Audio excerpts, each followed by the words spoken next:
ngasi tang 19 Nomaijing numit asida amukhan na Ishor ki ahingba wahai taminanabagidamagta Ishor na aikoy bumatam pinabire masigidamagta aikoy kudingmagna Ishor buthagat minasi loina na ichilinausing ngasi mayamda harauba nungaiba wahai khara phongdoksage maramdi Bethany Diaspora Church Ministry asina mayam gidamakta nomayam kudingi hapta kudingi thajariba message asibu harauna puning changna tattana tabi khraba aikoi mayam asi soidanamaki Ishor gi bor phanglamgani haibasi achit pathajaba lai aduga mayam busu harau basi phongdok sabani Ishor na hena aikoi gi punsida tawba khuding makta aduga Thawaigi lambi dasu tattana bor pinabibo oisinu ichilinaw sing Ishor buthagasi 1 Peter chapter 1 aikoi loisilakle ngasi aikoi chapter 2 asidagi taminagani aduga lakadauriba hapta singdasu matam khara aikoi 1 Peter chapter 2 gi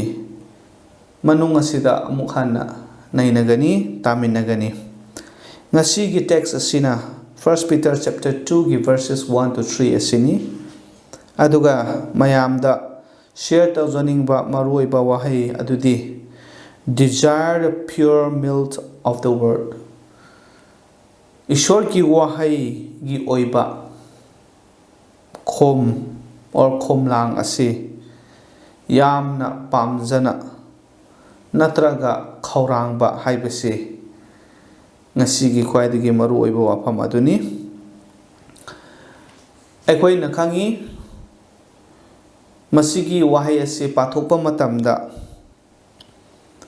kari aikoina ubra hairaga ahanbada newborn babes nauna pokliba angang singi picture ase aikoina phajana uwe aikoi mayamna maruaina yum pankraba amadi angang laikhraba singna loina khangi madudi karino hairaga angang macha aikoi gi imungda poklakpa matamda haraubase chukimati aikoi harawi aduga angangsingshina imung asida leiba matamda aikoida nokhalli harauhalli aduga wakhanse pothaba phanghalli aduki matik nungaiba haraubase angangsingshina puri they bring such joy to the heart aduga angang machasingshina they represent so much hope for the future tungi asagi damakta chauna angang singi mithak sida ekoina lay makhoi si yengbo matamda ekoi asa si chauna lay halle haibani adumakpu poliba pikliba angang macha sing ase makhoi ase angang oina dum leiba yade makhoi gi damakta growth ase darkar hoye aduna growth of babies angang macha singi growth ase yengba matamda few things are important aikoina maru oiba khara darkar oiba si aikoina khangi kadino hairaga angang sing ase chawba yarakna ba kankhat pa yanana ba mapung pharak pa yanana ba aikoi khara darkar oiba pot aikoina uba phangi aduna angang singi chawrakpa natraga haksang phana makhoi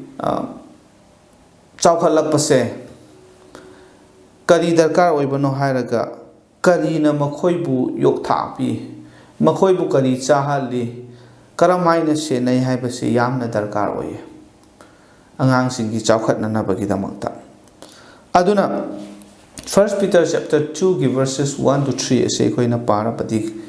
masida yamna mayek sengna Peter na Apostle Peter na aikoigidamakta khanghanbire. Verse 1 da sumaina haye, therefore maramasina, laying aside all malice, all deceit, hypocrisy, envy, and all evil speaking, hairiba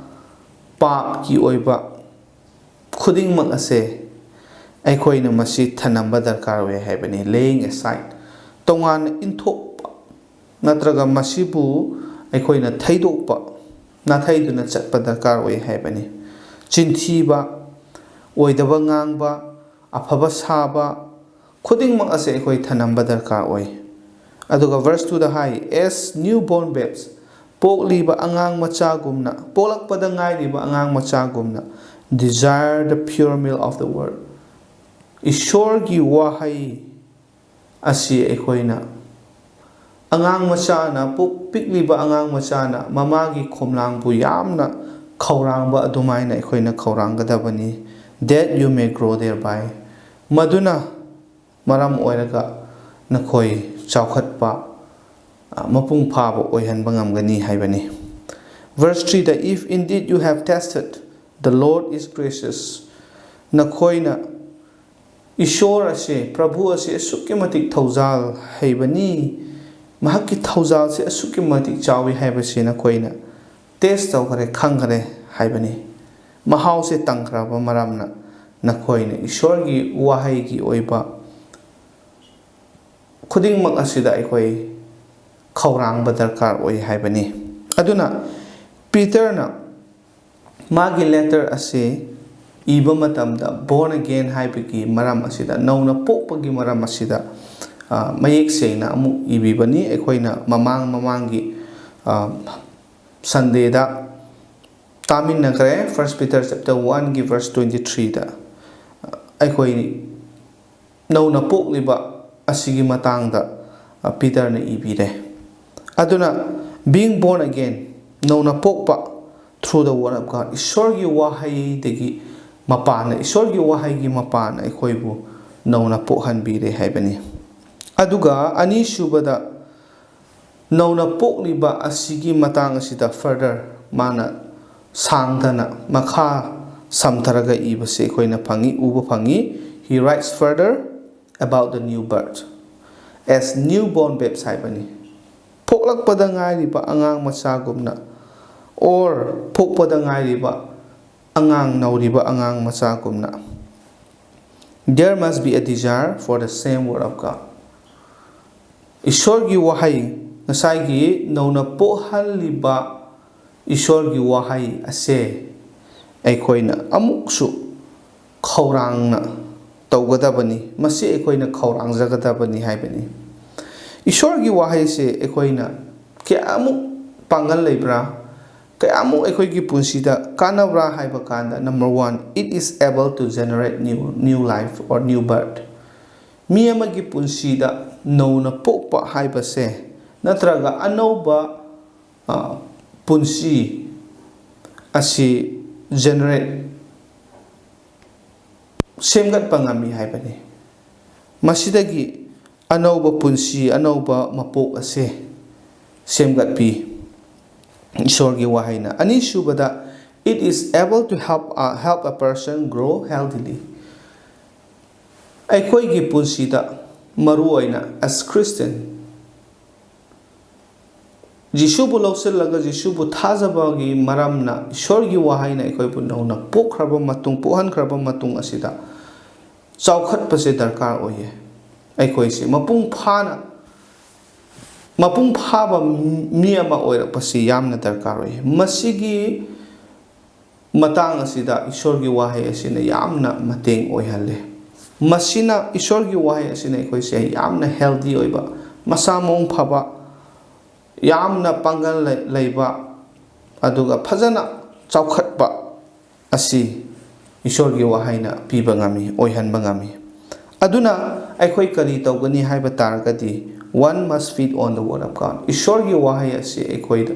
Ishorgi wahai asida aikoi feed tawba darkar oye. Masida aikoi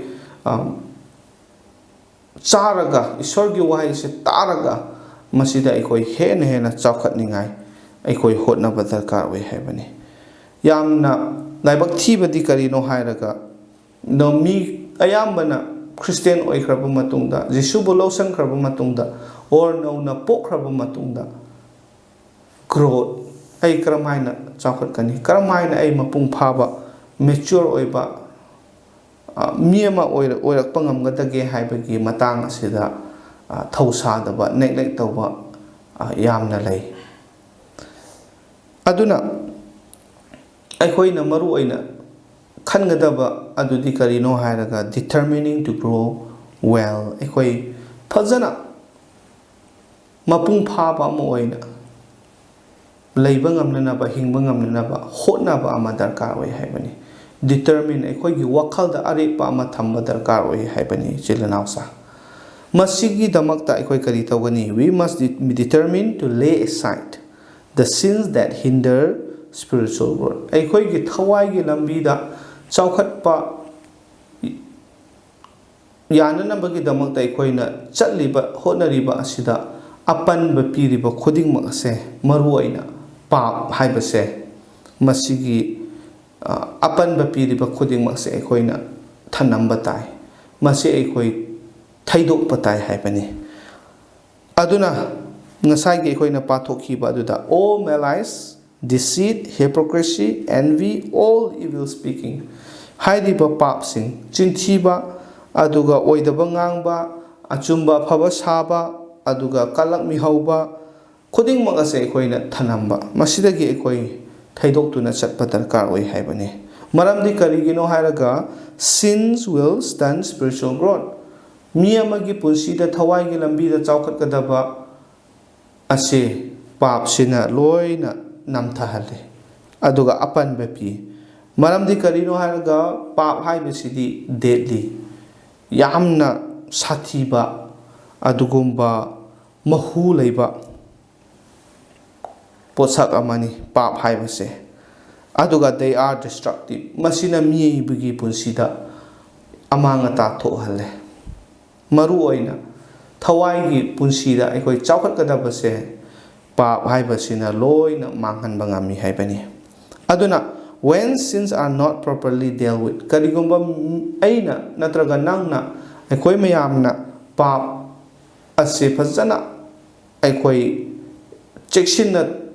ꯇꯧꯗ꯭ꯔꯕ ꯌꯦꯡꯁꯤꯟꯗ꯭ꯔꯕ ꯊꯧꯁꯥꯗ꯭ꯔꯕꯗꯤ ꯃꯁꯤꯅ ꯑꯩꯈꯣꯏꯒꯤꯗꯃꯛꯇ ꯌꯥꯝꯅ ꯆꯥꯎꯅ ꯑꯀꯥꯏꯕ ꯄꯤꯒꯅꯤ ꯃꯔꯝꯗꯤ they stay within the heart and mind ꯃꯤ ꯑꯃꯒꯤ ꯄꯨꯟꯁꯤ ꯑꯁꯤꯗ ꯃꯥꯒꯤ ꯊꯃꯣꯏꯗ ꯃꯥꯒꯤ ꯋꯥꯈꯜꯗ ꯄꯥꯞ ꯑꯁꯤꯅ ꯃꯣꯠꯍꯜꯂꯒ ꯌꯣꯝꯁꯜꯂꯒ ꯂꯩꯍꯟꯒꯅꯤ ꯊꯝꯒꯅꯤ ꯑꯗꯨꯒ they corrupt the individual ꯃꯗꯨꯅ ꯃꯔꯝ ꯑꯣꯏꯔꯒ ꯃꯗꯨꯒꯤ ꯃꯤ ꯑꯗꯣ ꯅꯨꯄꯥ ꯅꯨꯄꯤ ꯑꯁꯦ ꯃꯥꯒꯤ ꯄꯨꯟꯁꯤ ꯑꯁꯦ ꯊꯋꯥꯏꯒꯤꯗꯁꯨ ꯍꯛꯆꯥꯡꯒꯤꯗꯁꯨ ꯀꯔꯞ ꯑꯣꯏꯍꯜꯂꯦ ꯃꯥꯡꯍꯜꯂꯦ ꯅꯠꯇ꯭ꯔꯒ ꯃꯣꯠꯍꯜꯂꯦ ꯍꯥꯏꯕꯅꯤ ꯑꯗꯨꯒ the desire to grow is lost ꯊꯋꯥꯏꯗ ꯍꯦꯟꯅ ꯍꯦꯟꯅ ꯆꯥꯎꯈꯠꯅꯤꯡꯕꯒꯤ ꯋꯥꯈꯜ ꯑꯁꯦ ꯅꯠꯇ꯭ꯔꯒ ꯈꯧꯔꯥꯡꯕꯁꯦ ꯇꯞꯅ ꯇꯞꯅꯁꯨ ꯃꯥꯡꯍꯜꯂꯛꯀꯅꯤ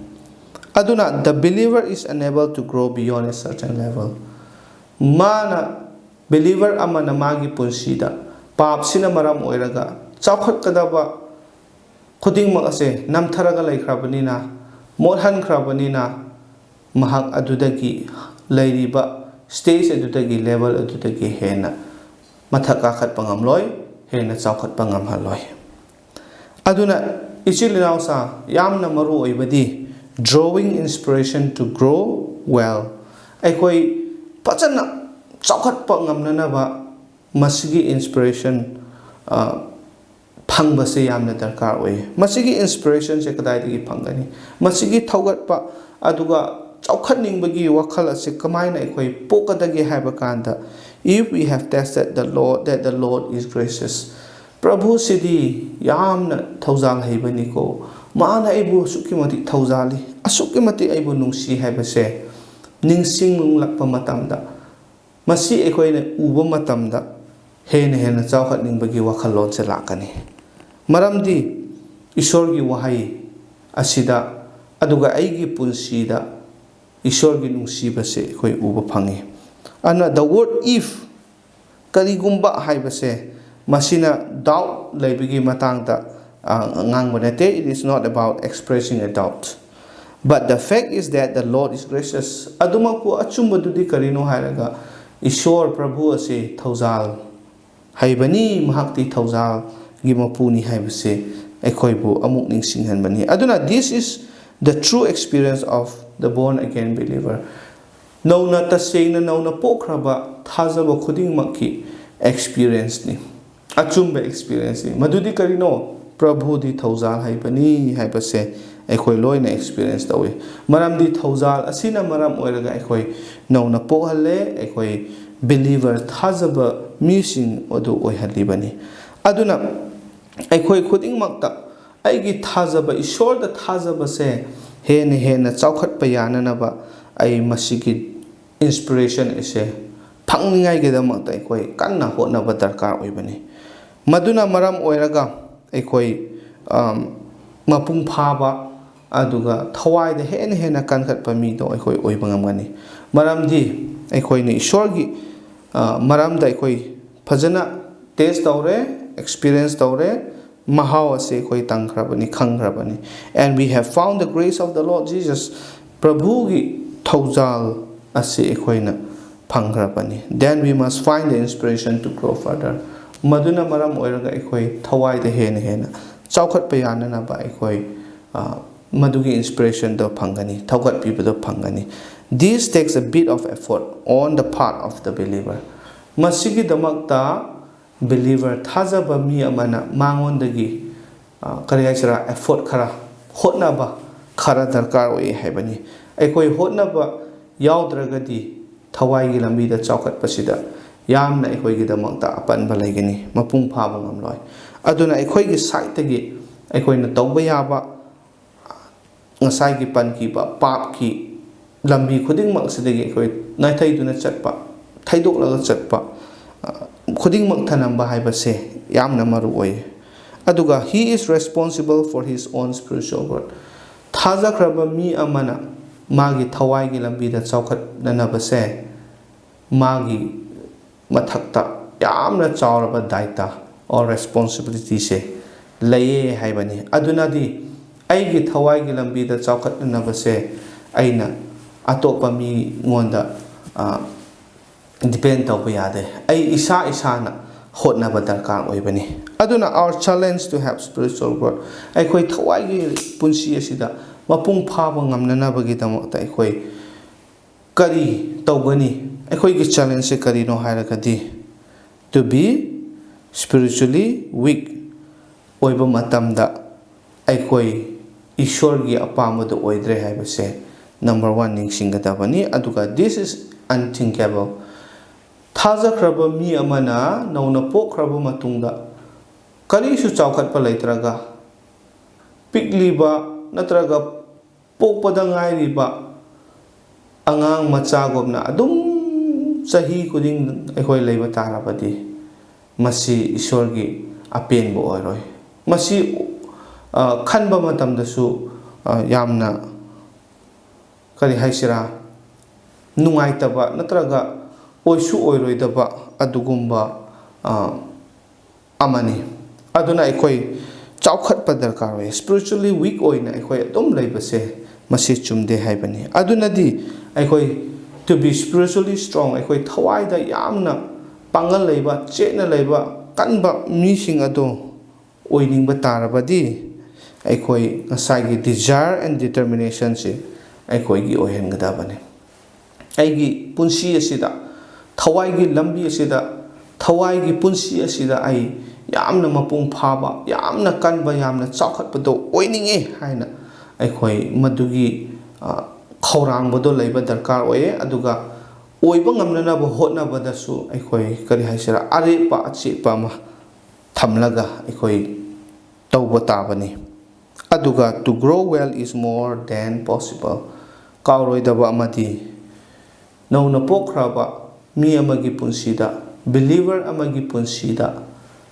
spiritual growth leihanba chaukhatpa haibase oiba yabani oithokpa yabani. Aduna aikoi masigi damakta kanna hotnaba kanna aikoi thiba darkar oye aduna masigidamakta maru oibadudi ishorgi wahai asini ishorgi wahai ase thawaigi chinjakni thawaigi chinjak se koi charaga masida koi fit tawraga isama ase tapna ekoida spiritual growth ase laigani mapung phaba pangal leiba chena lepa ngamba aduga thajabada mapung phaba mi amamam oiba ngamgani haibase ngasi ishorgi wahai dege ekoina uba phangbani takarba khuding maki mathakta ishorna borpina biboisinu ishorda ngaktang haijasi thangachari pa ishor na ke wahai tahan biduna aikoi ki thamoi bo muhanna nahakna thaugat pire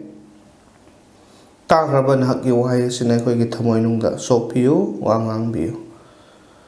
thawai ki punsida mapung phaba hena chaukhat pa oiba ngamna ba